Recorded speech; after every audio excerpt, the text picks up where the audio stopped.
এর মধ্যে রয়েছে উত্তম আদর্শ।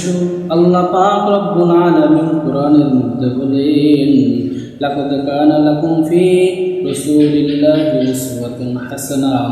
রাসূল সাল্লাল্লাহু আলাইহি ওয়াসাল্লাম এর মধ্যে রয়েছে তোমাদের উত্তম আদর্শ।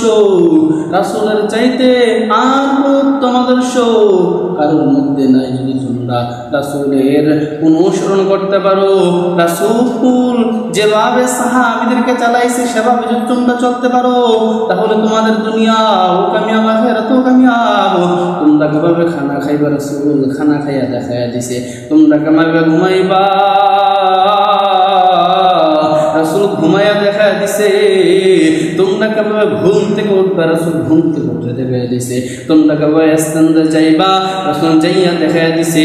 তোমরা কিভাবে ইস্তেনজা থেকে বাইর হইবা, রাসূল বাইর হইয়া দেখাইয়া দিছে। তোমরা কিভাবে মসজিদে প্রবেশ করবা, রাসূল মসজিদে প্রবেশ কইরা দেখাইয়া দিছে। তোমরা কিভাবে মসজিদ থেকে বাইর হইবা, রাসূল মসজিদ থেকে বাইর হইয়া দেখাইয়া দিছে। তোমরা কিভাবে পরিবার চালাইবা, রাসূল পরিবার চালাইয়া দেখাইয়া দিছে। তোমরা কিভাবে সন্তানদেরকে চালাইবা, রাসূল সন্তান চালাইয়া দেখে সন্তানদেরকে চালাইয়া দেখাইয়া দিছেন। তোমরা কিভাবে তোমাদের সমাজ চালাইবা, রাসূল সমাজ চালাইয়া দেখাইয়া দিছে। তোমরা কিভাবে রাষ্ট্র চালাইবা, রাসূল রাষ্ট্র চালাইয়া দেখাইয়া দিছে। যদি তোমরা আমার নবীর সুন্নতের মধ্যে রাসূল যেভাবে করছেন সেভাবে যদি তোমরা সমাজ চালাইতে পারো, রাষ্ট্র চালাইতে পারো, পরিবার চালাইতে পারো, তাহলে দুনিয়ার মানুষের মধ্যে আর কোনো অশান্তির আগুন থাকবে না। আজকে আমাদের মধ্যে এরকম গাফলতি কেন আসলো? সাহাবীরা দেখেন, সাহাবীরা রাসূলকে এমন ভাবে মানছেন, এমন ভাবে রাসূলের আদর্শকে আঁকড়ে ধরছেন, যার কারণে সাহাবীদেরকে আল্লাহ পাক রব্বুল আলামিন দুনিয়ার মধ্যে তাদেরকে কামিয়াব হিসাবে তাদেরকে গ্রহণ করেছেন।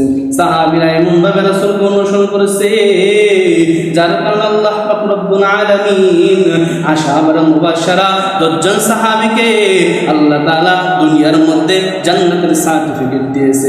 আমাকে আপনাকে দুনিয়ার মধ্যে জান্নাতের সার্টিফিকেট দিয়েছে, এরপর কেন নামাজ পড়ি না?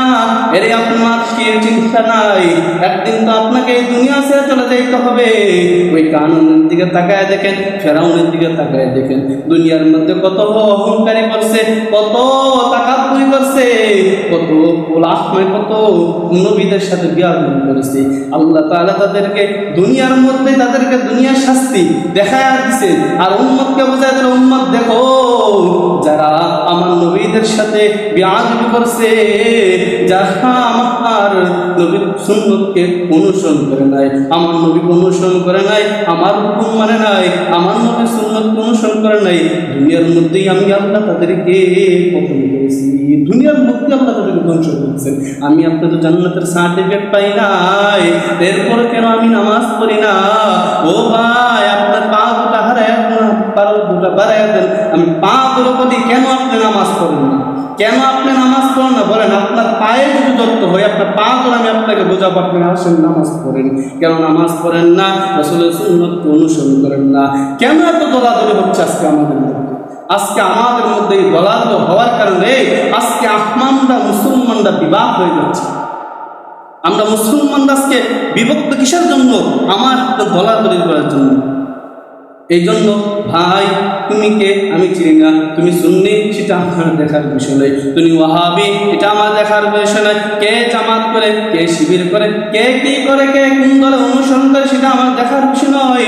আমার সবচাইতে বড় বিষয় হইল, আমাকে আল্লাহ পাক রব্বুল আলামিন বানাইছেন, আপনাকে আল্লাহ বানাইছেন, আসমান বানাইছেন, জমিন বানাইছেন, চাঁদ সূর্য গ্রহ তারা নক্ষত্র যা কিছু আছে সব কিছু আমার আল্লাহ পাক রব্বুল আলামিন বানাইছেন আমাদের জন্য।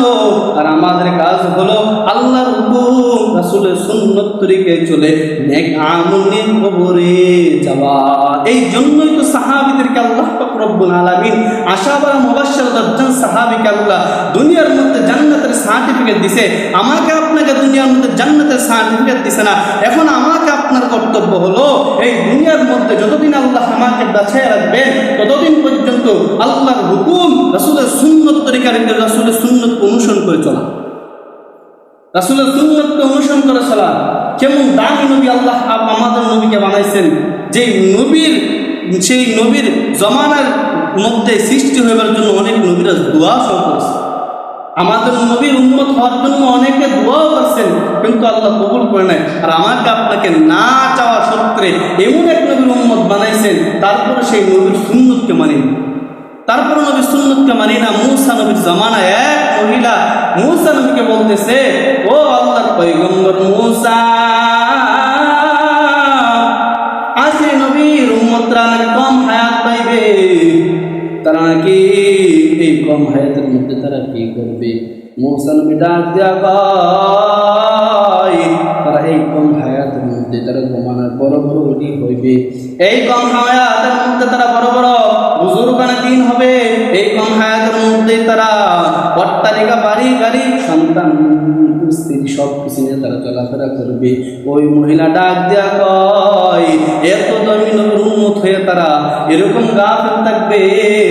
আল্লাহ যদি আমাকে আখির নবীর উম্মত বানাইতেন, আমাকে যদি আল্লাহ ওই নবীর উম্মত হিসেবে কবুল করতেন, ওই নবীর জমানা যদি পাঠাইতেন, তাহলে আমি শেষ দায়ী করে সারাটা জীবন কাটাই দিতাম। যতটুকু হায়াত আল্লাহ আমাকে দিত, যতটুকু হায়াত ওই মহিলাকে আল্লাহ দিত, ওই মহিলা বলতেছে আমি শেষ দায়ী করে কাটাই দিতাম। চিন্তা করেন না, আরে ভাই আমি তো আপনি না চাও সত্য আখির নবীর উম্মত হইছি। সাহাবীদেরকে আল্লাহ 10 জন সাহাবীকে আল্লাহ দুনিয়ার মধ্যে জান্নাতের সার্টিফিকেট দিয়েছে, আমাকে আপনাকে জান্নাতের সার্টিফিকেট দেন নাই, কেন আপনি নামাজ পড়েন না? কেন আজকে আপনি গাফেল?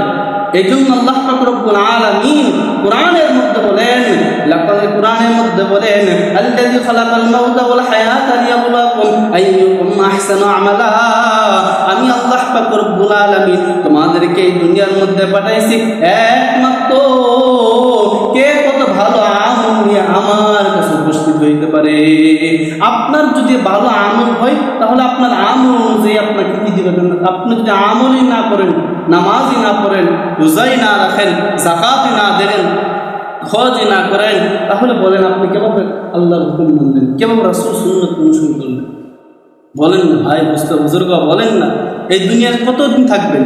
এই 60-70 বছর জিন্দিগি কয়দিন থাকবেন? আসার তো একটা সিরিয়াল আছে, ছেলে আসবে, ছেলের পরে নাতি আসবে, এরকম একটা আসার সিরিয়াল আছে, কিন্তু মৃত্যুর তো কোনো সিরিয়াল নেই। অনেকে আছে মা বাবার আগে সন্তান চলে যায়, আরে নানি নানার আগে নাতি সব চলে যায় দুনিয়াতে। আপনি কিসের অহংকার করতেছেন?